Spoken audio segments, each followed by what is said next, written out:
Assalamualaikum warahmatullahi wabarakatuh.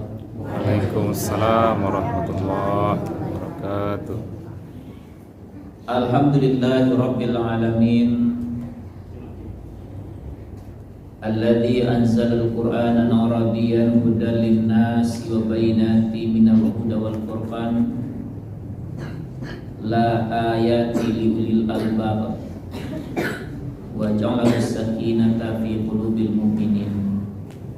Asyhadu an la ilaha illallah wahdahu la syarikalah wa asyhadu anna Muhammadan abduhu wa rasuluhu sallallahu alaihi wasallam. Allahumma shalli ala sayyidina Muhammad wa ala alihi wa ashabihi rasulillahi ajmain.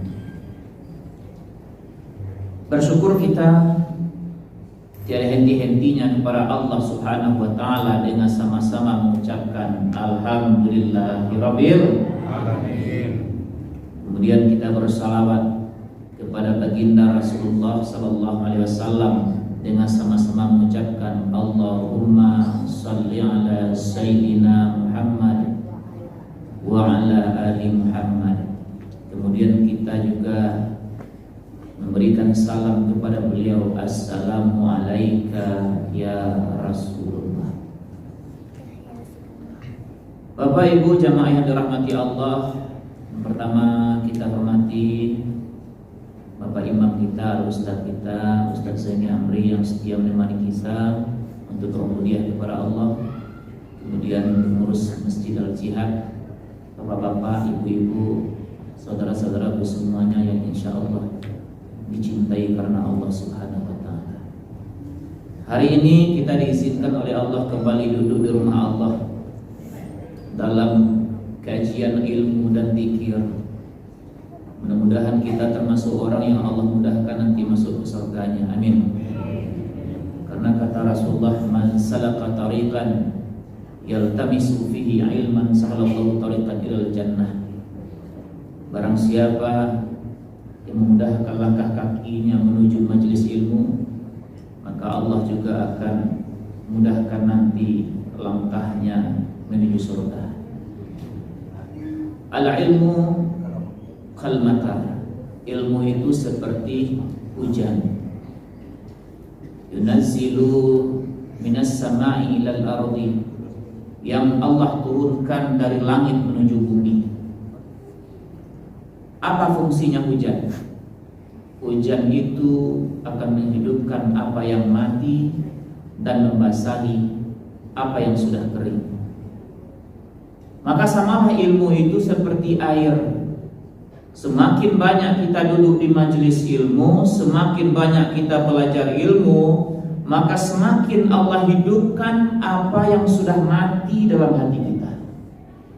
Semakin banyak kita mendengar ilmu, semakin banyak kita membaca ilmu, maka semakin Allah basahi apa yang sudah gersang dalam jiwa kita.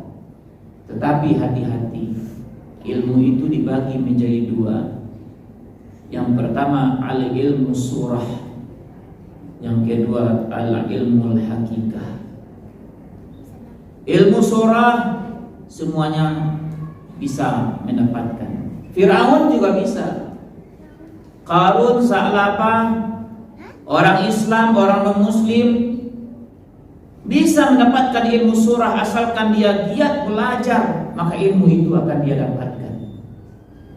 Tetapi tidak semua hamba yang ketika dia punya ilmu surah, dia mampu mendapatkan ilmu hakikah. Dan ilmu yang membuat hati tadi menjadi hidup, yang membuat jiwa tadi menjadi basah, fahuwa al-ilmu hakikah, adalah ilmu yang ketika kita dapat ilmu itu, ketika kita baca ilmu itu, ketika kita dengar ilmu itu, maka ilmu itu menjadi ilmu hakikah, tidak menjadi ilmu surah. Ma makna ilmu hakikah? Lalu apa makna ilmu hakikah itu? Kullu masdada ilmu isdadu khasyatu minallah, wa kullu masdada ilmuhu ishadu ma'rifatul nafsi. Orang semakin bertambah ilmunya, semakin bertambah takutnya kepada Allah. Dan orang semakin bertambah ilmunya, semakin dia melihat kekurangan dalam dirinya. Semakin bertambah ilmu, semakin belajar, semakin duduk mengaji, semakin merasa dirinya yang paling kurang, dirinya yang paling rendah, dirinya yang banyak dosa, dirinya yang banyak salah. Semakin banyak ilmu, semakin takut kepada Allah. Kalau dua hal itu menjadi respon dari ilmu yang kita dapatkan, fahuwa ilmu hakikat. Bukan semakin sok pintar, sok suci, sok hebat, sok alim, sok yang paling segala-galanya. Tidak. Orang semakin banyak ilmu itu semakin banyak mengoreksi akan kekurangan dirinya.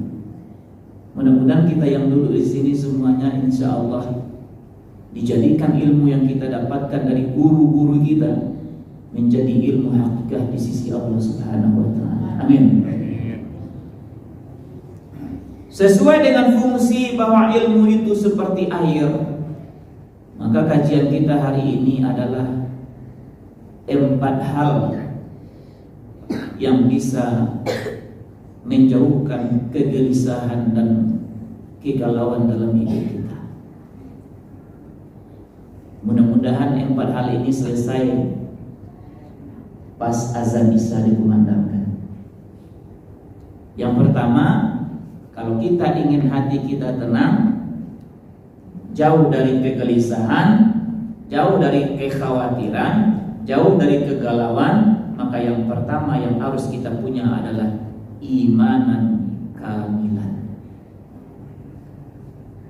Iman yang sempurna.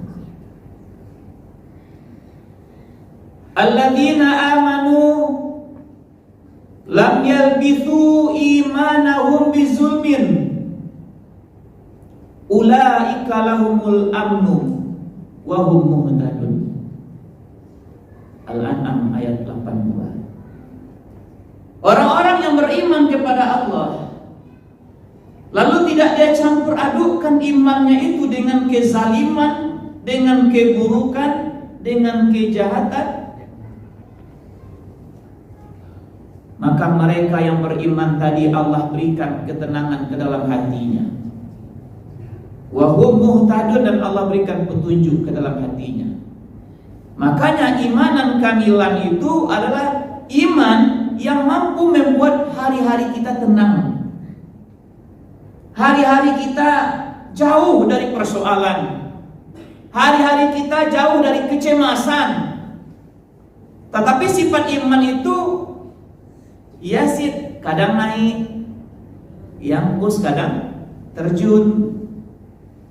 Maka bagaimana supaya iman kita itu selalu naik, banyak naiknya daripada turunnya? Maka banyak-banyak kita melakukan segala sesuatu yang membuat kita ingat kepada Allah. Banyak-banyak kita berzikir, banyak-banyak kita salat, banyak-banyak kita baca Al-Quran, banyak-banyak kita melakukan kebaikan. Setiap kita melakukan amalan, perbuatan yang membuat kita ingat kepada Allah, dekat kepada Allah, maka iman itu nambah. Tetapi ketika iman itu disempurnakan oleh Allah, apa kata Rasulullah sallallahu alaihi wasallam? La yu'minu ahadukum hatta yuhibbu li akhihi ma yuhibbu bi nafsi. Tidak akan datang kesempurnaan dari iman yang kita kerjakan tadi, dari amal soleh yang kita buat tadi. Tak akan datang kesempurnaan sebelum ada rasa di dalam hati kita mencintai orang lain, menyayangi orang lain, mencintai, menghormati orang lain seperti engkau cinta sayang kepada dirimu.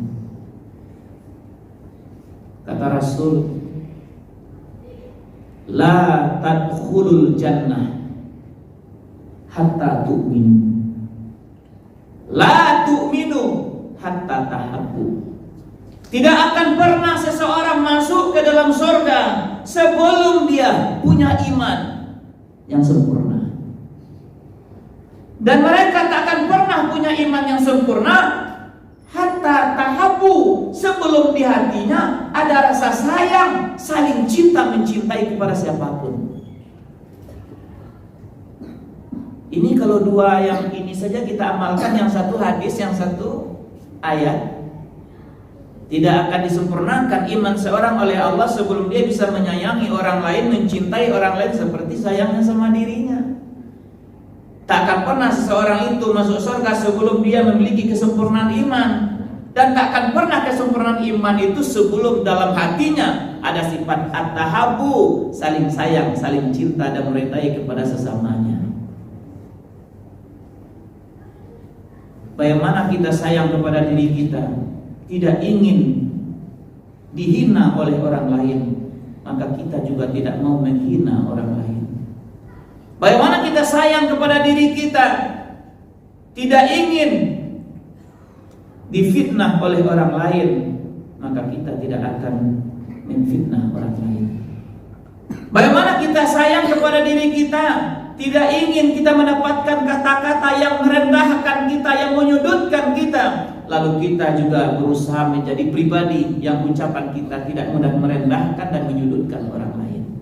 Tetapi musuh-musuh Allah tidak suka dengan karakter Islam yang kafah, yang sebenarnya yang dibawa oleh Rasulullah SAW. Makanya di zaman media ini, di zaman Android ini, mereka cari celah-celah untuk menghancurkan Islam itu. Dia pergi dengarkan kajian, bukan untuk menimba ilmu, menjadikan ilmu itu menjadi hakikat, tapi dia potong-potong kajian ulama yang satu dengan ulama yang lain. Padahal semua ulama itu tidak ada maksud untuk merendahkan ulama yang lain, tak ada. Tetapi karena hebatnya musuh-musuh Allah ini mencari celah bagaimana supaya terjadi perpecahan antara umat yang satu dengan umat yang lain, ulama yang satu dengan ulama yang lain. Nah, mereka ambil di situ. Akhirnya apa yang kita lihat hari ini? Terjadi pertengkaran. Ada jamaah alergi dengan ulama. Kenapa dia alergi ulama? Itu orang seperti itu. Ada ulama waktu. Ada pula jamaah yang alergi dengan ulama. Kalau ada jamaah yang alergi dengan ulama, itu korban media massa. Tidak ada ulama itu yang saling merendahkan, tidak ada ulama itu saling memojokkan. Tapi karena hebat orang mempelintir, menggunting, cut video itu diadu-adu, akhirnya kita terprovokasi. Akhirnya yang satu, yang dalam hatinya ada kalimat la ilaha illallah, dengan yang pihak satu lagi yang dalam hatinya juga ada la ilaha illallah, saling memusuhi, saling memojokkan, saling merendahkan. Padahal la ilaha illallah itu mengatakan kepada kita, wa'tasimu bihablillah jami'an wa la tafarraqu. Berpeganglah engkau kepada tali agama Allah dan jangan engkau bercerai-berai. Jangan engkau saling memfitnah, jangan engkau saling menuding. Betapa banyak hari ini jamaah alergi dengan ustadz yang satu, alergi dengan ulama yang lain. Kenapa? Karena kita adalah korban dari musuh-musuh Allah yang tidak ingin orang Islam itu bersatu dalam naungan la ilaha illallah. Ya terjadi apa yang dari ini? Selagi di dalam hati kita tidak ada sifat menghargai orang lain, mencintai orang lain, menyayangi orang lain, menghormati orang lain, seberapa bagusnya ibadahmu, salatmu, zikirmu, tetapi engkau tak akan mencapai kesempurnaan iman di hadapan Allah Subhanahu wa taala.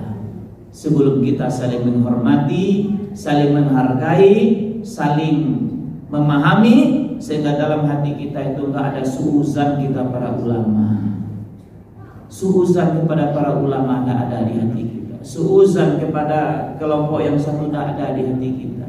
Kenapa? Karena kita semua di sini hadir untuk ingin supaya iman kita menjadi iman yang disempurnakan oleh Allah Subhanahu wa taala. Itu satu, imanan kamilan. Yang kedua, Yang bisa mendatangkan ketenangan dalam hati kita itu al-istiqamah. Istiqamah. Innal ladzina qalu rabbuna Allah. Sesungguhnya orang-orang yang mengatakan, yang mengatur kami, yang memelihara kami adalah Allah.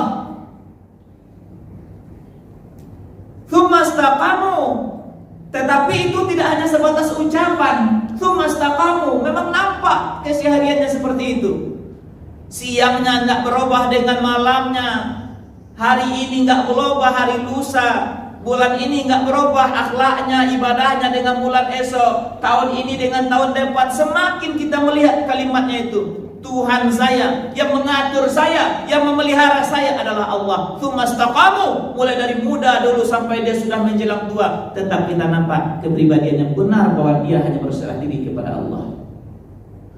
Itu makna dalam tafsir. Orang yang mengatakan Tuhan kami adalah Allah, kemudian tidak hanya ucapan, nampak begitu hidupnya. Tatanazzalu alaihimul malaikatu, maka malaikat turun kepada mereka, alla takhafu, janganlah engkau takut, wala tahzanu, janganlah engkau cemas, wa basyirhu, bergembiralah bil jannati allati kuntum tu'adun, dengan surga yang Allah janjikan. Malaikat itu setiap hari datang kepada kita. Makanya ada dua yang selalu hadir dalam hidup kita. Ketika bisikan itu adalah bisikan baik, itu bisikannya datang dari malaikat. Ketika bisikan hati kita itu bisikan buruk, itu bisikan datang dari syaitan. Malaikat itu berganti-ganti bergiliran datang kepada kita. Namun bagi orang yang istiqamah, bagi orang yang ucapannya sama dengan perbuatannya, itu malaikat selalu bisikkan ke dalam hatinya, la takhaf, jangan ada rasa takut, wala tahzan, jangan cemas. Walaupun hidupnya banyak masalah, walaupun mana ada manusia tidak punya masalah. Kalau ada kita hari ini 50 orang, maka 50 lah masalah kita di Masjid Al-Jihad ini. Kalau satu kita satu masalah, tapi kalau satu kita 10 masalah, lain ceritanya. Walaupun dia sedang menghadapi masalah, walaupun dia diberi ujian oleh Allah, tetapi orang yang istiqamah itu ada bisikan ke hatinya, la takhafu, jangan takut, wala tahzan, jangan cemas. Walaupun dia dapat ujian, dapat masalah, tapi bagi dirinya itu bukan sesuatu yang buat hatinya cemas, galau dan khawatir. Maka istiqamah itu luar biasa. Makanya kata ulama tafsir yang lain, tidak hanya di dunia, ketika kita meninggal dunia, malaikatul maut datang kepada kita saat sakaratul maut itu. Badan mendingil, ketakutan. Panca indera sudah mulai tidak berfungsi. Energi sudah ditarik oleh Allah. Hanya ketika itu lisan yang bisa bergerak. Ketika ketakutan dengan kehadiran malaikat tadi akan mencabut nyawa kita, maka datanglah malaikat rahmat. Dia bentangkan sayapnya. Maka di balik sayapnya itu kita akan melihat sesuatu yang mata tidak pernah melihat keindahannya, telinga tidak pernah mendengar indahnya suaranya, hati tak pernah terketir sedikit pun melihat keagungannya. Itulah surga Allah. Maka ketika orang itu melihat keindahan surga, di saat dia terlena dan terkagum melihat keindahan itu, di saat itu rohnya dicabut oleh malaikat. Hanya bagi orang-orang yang istiqamah. Makanya kita minta sama Allah. Orang-orang istiqamah itu doa pertamanya sama Allah, ya Allah, jangan engkau jadikan ya Allah lisan yang berpuluh-puluh kali aku baca Al-Fatihah dengan lisanku ini dalam salat, ya Allah. Yang aku baca bacaan doa iftitah, yang aku baca bacaan ruku, i'tidal, sujud, duduk, tasyahud, sampai setiap hari gunakan lidah ini untuk membaca Al-Quran, ya Allah. Jangan jadikan lidah yang selalu berdoa kepada engkau ini, ya Allah, engkau jadikan menjadi lidah yang suka membicarakan keburukan orang, ya Allah. Menjadi lidah yang engkau benci, ya Allah. Menjadi lidah yang suka melihat kejelekan orang, ya Allah. Ya Allah, ini hati gunakan untuk khusyuk dalam ibadahku, ya Allah. Gunakan untuk khusyuk dalam membaca ayat-ayatmu, ya Allah. Gunakan untuk khusyuk untuk mendengarkan ilmu-ilmumu, ya Allah. Jangan pernah engkau jadikan hati ini menjadi hati yang tergelincir melihat keburukan orang. Ini mata suka melihat ayat-ayat-Mu ya Allah. Setiap pagi aku baca Al-Quran dengan mata ini ya Allah. Jangan Engkau jadikan mata ini mata yang digunakan untuk melihat syahwat, melihat keburukan, melihat kejelekan orang lain. Orang istiqamah, doa yang pertamanya adalah tentang keistiqamahan. Rabbana la tuzigh qulubana ba'da idh hadaitana wa hab lana min ladunka rahmatan innaka antal wahhab. Bukan doa minta gaji tambah banyak, uang tambah banyak, rezeki tambah banyak, tetapi doa orang istiqamah itu yang pertama minta diistiqamahkan oleh Allah. Karena orang yang spesial mendapatkan pelayanan dari Allah ketika sakaratul maut, itulah orang-orang yang istiqamah. Yang lisannya yang digunakan untuk membaca ayat-ayat Allah dijaga oleh Allah dari lisan yang suka membicarakan keburukan dan kejelekan orang lain. Tubuhnya yang diajak sujud untuk menyembah Allah, dijadikan tubuhnya itu, hatinya itu menjadi hati yang rendah diri dan sudah jauh dari segala kesombongan. Semakin rajin dia sujud, semakin rendah dirilah dia di hadapan Allah dan rendah hati di hadapan manusia.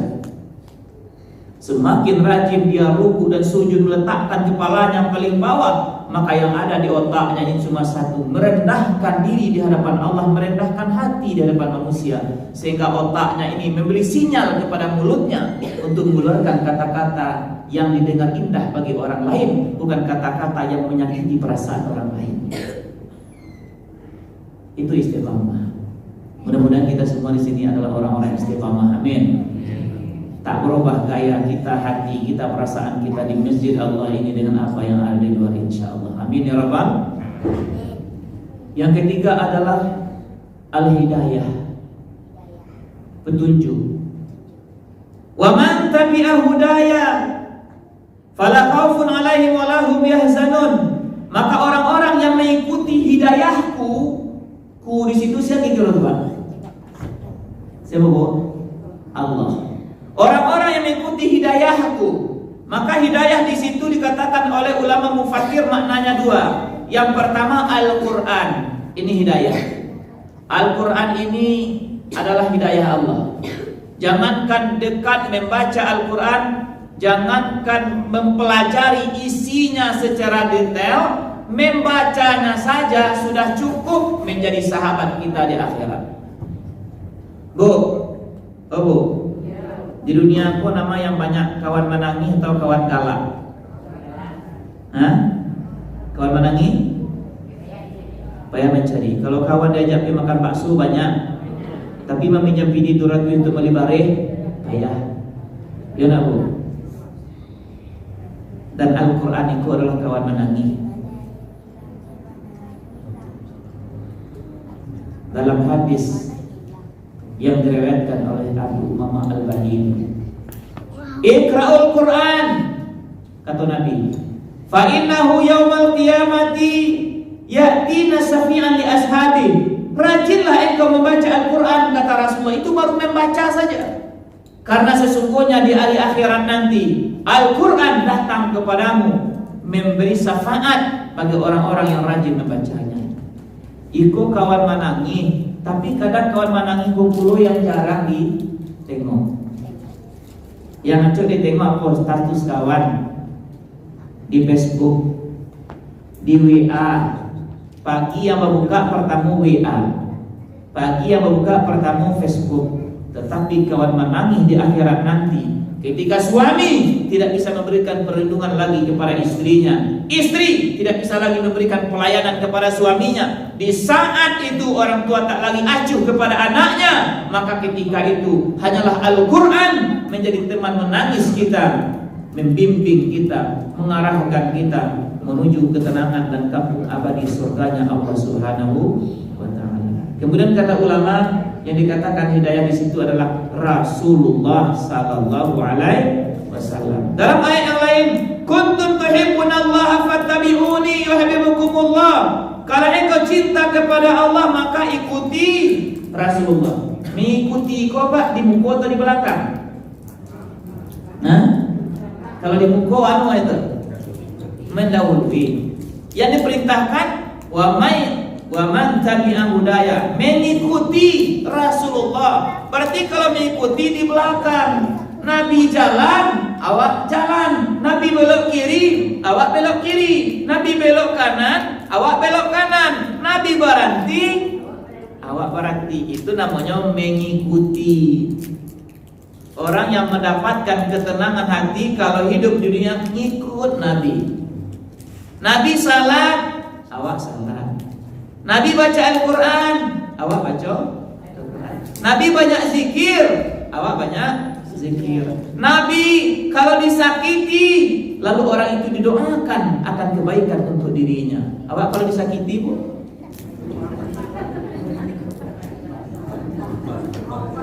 Ya Allah, ya mulai berdoa aja. Tapi doanya itu tak macam-macam jadi setan. Kira-kira mengikuti Nabi tak, Bu? Kira-kira.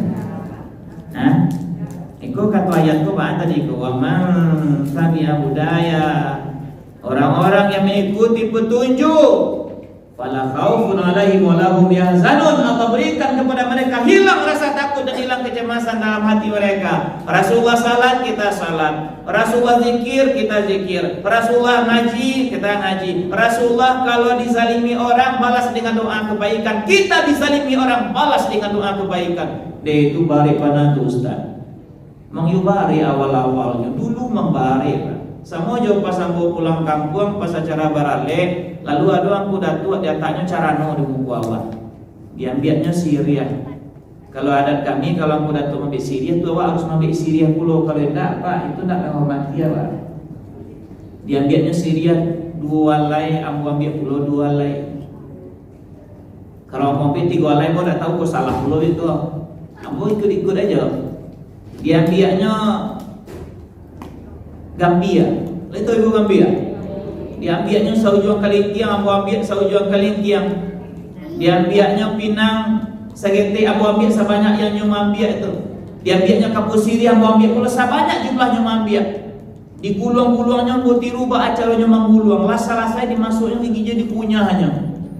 Dikunyah-kunyahnya, tak barangkali kunyah merah, giginya galaknya, bantu makan kubikonya Pak. Abu pas aku kunyah kesadaan ambo, tak bisa suara bukan wale. Baik, kali muntahkan, sangat wajah muda tua. Tak kali muntahkan, dia pengen kau lakang muntah rasanya.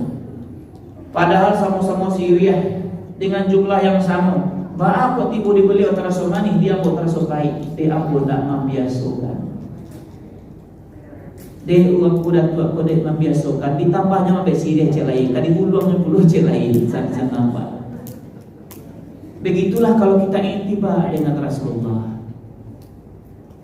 Makanya sedekah yang terbaik itu ketika kita sedekah kepada orang yang tidak kita suka, kepada orang yang tidak menyukai kita.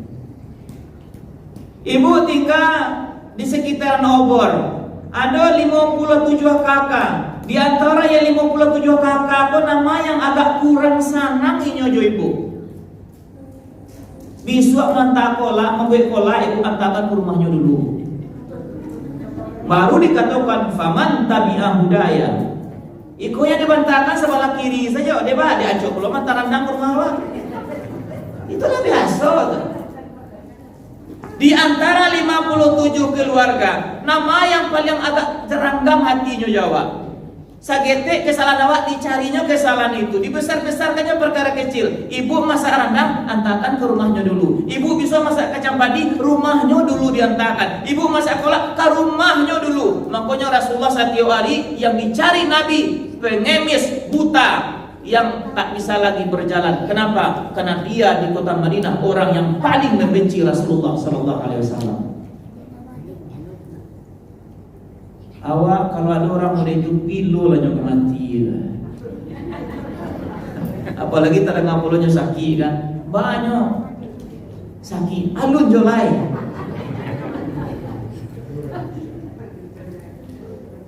Apa yang kita ikuti dari Nabi? Apa yang kita ikuti Nabi? Kayak qaulun wa fi'lun wa taqdir.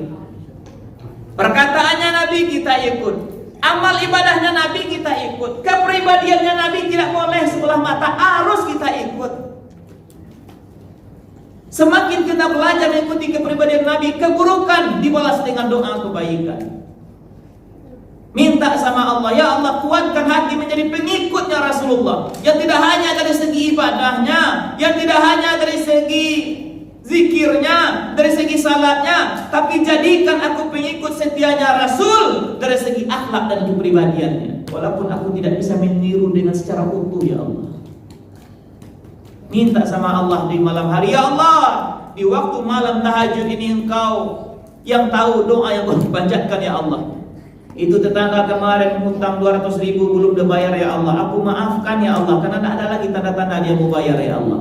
Aku reda, ya Allah, aku ikhlas karenamu, ya Allah. Kenapa? Karena nanti aku berharap ketika sakaratul maut datang, ya Allah, aku ingin sebelum nyawaku dicabut, malaikat rahmat memperlihatkan surga untuk diriku. Itu orang kemarin yang mulutnya, ya Allah, menyakiti hatiku, malam ini, ya Allah, ku hilangkan semuanya, ya Allah, ku habiskan semuanya, ya Allah. Itulah makna dari ikhlas. Bedanya ikhlas dengan suci. Kalau suci meriaya kau, li mineral ku suci. Tapi kalau li mineral lah masuk ke dalam kerekel, lah masuk ke dalam batu, nyu suci nak bu? Nggak suci. Mengeluarkan kerekel di dalam air, kau sama mengeluarkan batu supaya air saja yang tinggal, mengeluarkan tadi namanya ikhlas. Maka orang yang ikhlas itu orang yang kerjanya setiap hari mengeluarkan segala apa yang seharusnya tidak harus berada dalam hatinya. Karena suatu hari nanti la yanfa'u malu wala banun, tidak ada lagi gunanya harta, bangunan segala macam, illa ma'atallah min qalbin salim, kecuali hamba-hambaku yang datang dengan hati yang sudah bersih seperti ini mineral ini. Maka sebelum dia meninggal dunia, sibuk hari-harinya mengeluarkan apa noda-noda yang sepantasnya tidak ada dalam hatinya. Kesombongan, kedengkian, ria, tak bisa memaafkan orang lain, dendam yang tak bisa dihilangkan. Setiap hari tidak hanya salat yang dia lakukan, setiap hari tidak hanya dia yang membaca Al-Quran yang dia lakukan, tapi setiap hari itu lebih fokus bagaimana segala keburukan di hati ini yang tidak pantas untuk menghadap Allah ini satu persatu dia buang keluar. Itulah makna ikhlas. Maka orang yang mengikuti Rasulullah SAW itu tidak hanya ikuti Nabi dari segi salatnya, ibadahnya, tapi ikuti Nabi dari akhlaknya. Adakah ibu membaca dalam hadis pelajaran bahwa Nabi itu pernah mencaci maki? Ada tak?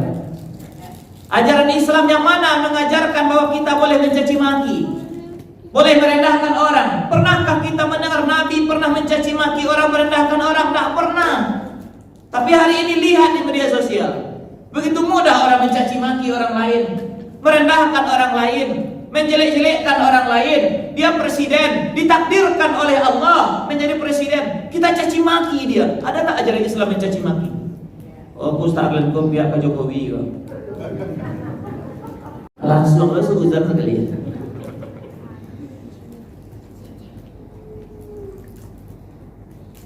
Dunia ini tidak seberapa.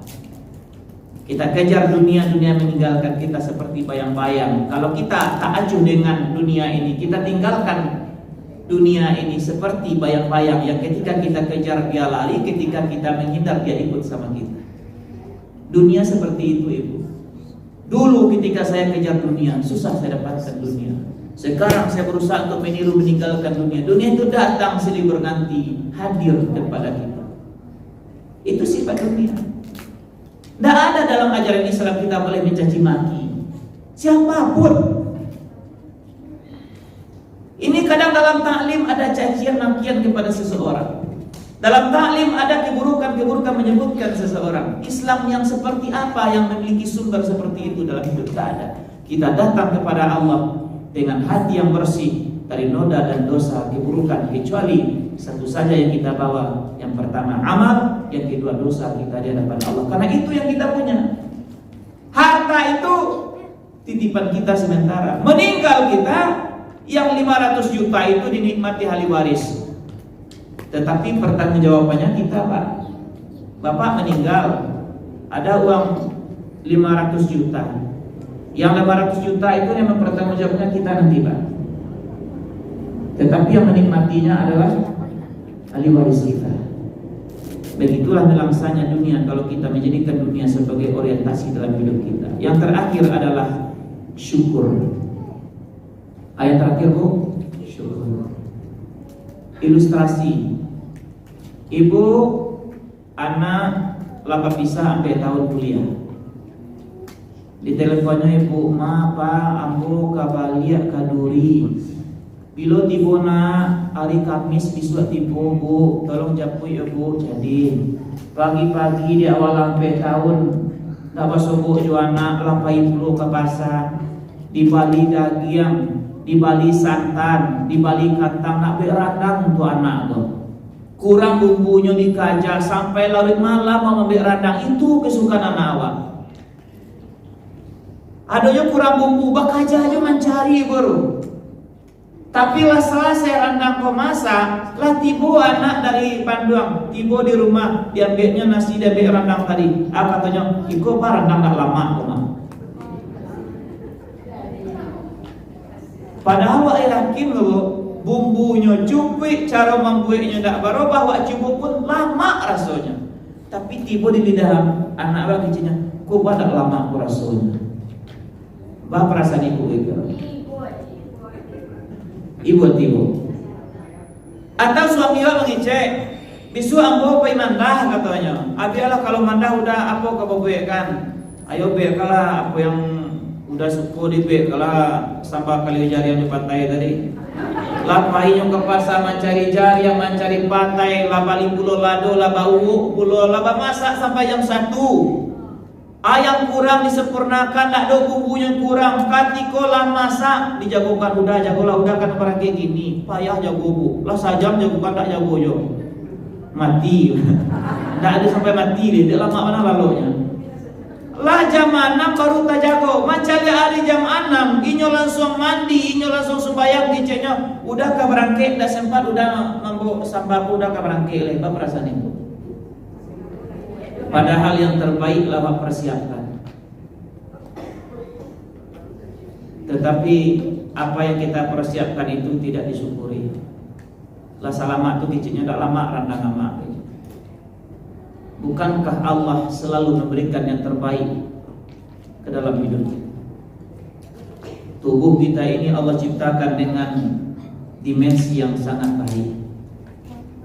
Hidup kita penuh dengan segala kebaikan. Semua yang Allah berikan kita ini penuh dengan kebaikan, penuh dengan nikmat-nikmat. Andaikan engkau hitung nikmat-nikmatku, kata Allah, air lautan engkau jadikan sebagai tintanya, engkau tak akan sanggup menulis semua nikmat-nikmat. Tetapi berapa orang manusia yang mensyukuri nikmat itu kepada Allah, yang mau ruku dan sujud kepada Allah, yang mau berzikir kepada Allah, yang mau membaca ayat-ayat Allah. Untung Allah tidak pamer pada itu, tidak perasa bawa perasaan Allah. Nikmat tetap diberikan oleh Allah, rezeki tetap diberikan oleh Allah, segala yang terbaik untuk kita tetap diberikan oleh Allah, tidak dikurangkan sedikit pun untuk kita. Tetapi terkadang banyak kita yang sibuk dengan urusan dunia, pekerjaan. Inilah ayat, wala tashtaru bi ayatina tsamanan qalila. Jangan engkau menjual ayat-ayatku dengan harga yang sedikit. Apa maknanya? Ayat-ayat Allah itu hidayah, ayat-ayat Allah itu jembatan engkau akan masuk ke surga Allah. Tapi betapa banyak orang dia tinggalkan ayat-ayat Allah, dia tinggalkan panggil-panggil Allah. Bah aku nak sembahyang ke masjid, deh kerajo tangguang segitu lain. Itu makna orang-orang yang menjual ayat-ayat Allah dengan harga sedikit. Kenapa? Karena dunia bagi Allah itu adalah sesuatu yang sangat sedikit sekali. Jadi jangan ibu bicarakan ayat itu untuk ustaz pengen ngaji minta amplop, dah ada. Itu ayat untuk orang diberikan ayat-ayat Allah, diberikan Al-Quran, diberikan petunjuk, dia kenal dengan seruan itu, dia tahu dengan petunjuk itu. Tapi karena dunia, Tidak pernah membuat dia mau duduk di majelis ilmu. Karena dunia, tidak pernah dia mau ruku dan sujud di waktu subuh, di waktu zuhur, di waktu asar, maghrib, isya. Tidak ada sempat waktunya beribadah kepada Allah. Kenapa? Dunia kesibukan, dunia kesibukan. Inilah orang yang menjual ayat-ayat Allah dengan harga sedikit semisal dunia. Tapi di sekolah tidak dosa. Kita tidak mau iman yang akan mengantarkan kita ke surga Allah ini menjadi asbab kita dimasukkan oleh Allah kepada golongan orang-orang dimurkai oleh Allah. Maka jangan kita jual ayat-ayat Allah, petunjuk Allah, firman Allah, hidayah Allah dengan harga-harga semisal dunia yang nilainya tidak ada di sisi Allah. Termasuklah salah satunya orang kalau beribadat niatnya bukan karena Allah. Mama ibu tadi aku mengundang anak yatim. Bapak aku undang anak yatim, iyo ko salon ko baru awak buka baru. Iko travel umrah ko baru awak buka baru. Mudah-mudahan awak undang anak yatim ko murah rasa kiwa setelah itu. Iko kira-kira mengundang anak yatim, niatnya ingin bersama Rasulullah di surga. Coba kata Rasulullah, saya dengan orang yang memelihara anak yatim seperti dua jari ini di surga. Kira-kira niatnya mengundang anak yatim tadi ingin sasarubo dengan Nabi atau ingin supaya salonnya isu rami diberkah anak yatim diundang ke rumah. Nah, Ju, nama aku jawabannya Bu. Hah? Dek karena rami tadi. Inilah orang yang menjual ayat-ayat Allah dengan harga sedikit. Bako rajin apa-apa berarti aku sajak pasadakah aku rajin ke musaji ke panti asuhan tak buka rasa kiamu. Ika ikhlas kenapa? Orang yang melakukan suatu perbuatan yang seharusnya itu adalah miliknya Allah, tetapi dia gunakan itu tujuannya bukan untuk mencari orientasi reda Allah, tapi untuk mencari dunia. Kenapa kita kaitkan ibadah kita dengan dunia? Rezeki kita itu tidak ada berhubungan dengan ibadah, Pak. Kalau rezeki itu berhubungan dengan ibadah, dengan salat, dengan puasa, dengan zikir, maka orang-orang non-muslim itu paling kere hidup itu. Ya tidak ada salat, ya tidak ada ngaji, ya tidak ada puasa, tapi rukunya banyak yang tuh. Tidak ada hubungan ibadah kita dengan rezeki. Kalau rezeki itu memang sudah ditentukan oleh Allah, tak beribadah pun kita rezeki itu akan datang kepada kita. Maka jangan sekali-kali setiap kita bakok rajin mana ente baca surah Al-Waqiah. Yo kalau rajin baca surah Al-Waqiah aku murah rezeki kawan. Niatkan membaca Al-Quran hanya karena Allah. Wa man kana hijratu ila dunya yusibuha au imra'atun yunkihuha. Orang yang berbuat karena dunia dia, maka dia mendapatkan apa yang sempurna dia dapatkan di dunia, tetapi di akhirat nanti dia tak akan mendapatkan kesempurnaan dari apa yang dia lakukan. Tetapi tentang perkara rezeki nanti ada babnya yang lain. Jadi tidak ada hubungan ibadah dengan rezeki. Tapi nanti ada bab rezeki yang khusus kita bahas. Tetapi tak ada hubungan ibadah dengan rezeki. Jadi mulai hari ini kalau kita ingin ibadah kita itu menjadi timbangan yang memberatkan kita di akhirat nanti, jangan baca surah Al-Waqiah dek gara-gara ingin sehat. Dan ambo kalau salat tahajudku sama sehat ambo. Tetapi lakukan apapun ibadah, salat duha, salat tahajud, baca Al-Quran, niatkan karena Allah. Tapi setelah salat tahajud, minta kayu awak, minta pitih awak, minta sehat awak, minta lapang rasaki, itu boleh. Tapi setelah selesai penghambaan kita kepada Allah, mintalah apa yang ingin kita minta. Yang tidak boleh itu beribadah, disangkutkan ibadah itu yang seharusnya milik Allah, tapi kita sangkutkan menjadi cita rasa dunia. Itu yang tidak boleh. Bapak Ibu jamaah yang dirahmati Allah, inilah kajian kita pada malam hari ini. Semoga sedikit ilmu ini menjadi ilmu yang hakikat bagi kita, bisa kita amalkan dalam kehidupan kita insyaAllah. Mohon maaf atas segala kekurangan, kesempurnaan hanyalah milik Allah Subhanahu wa taala. Subhanakallahumma wa bihamdika asyhadu an la ilaha illa anta astaghfiruka wa atubu ilaik. Assalamualaikum warahmatullahi wabarakatuh.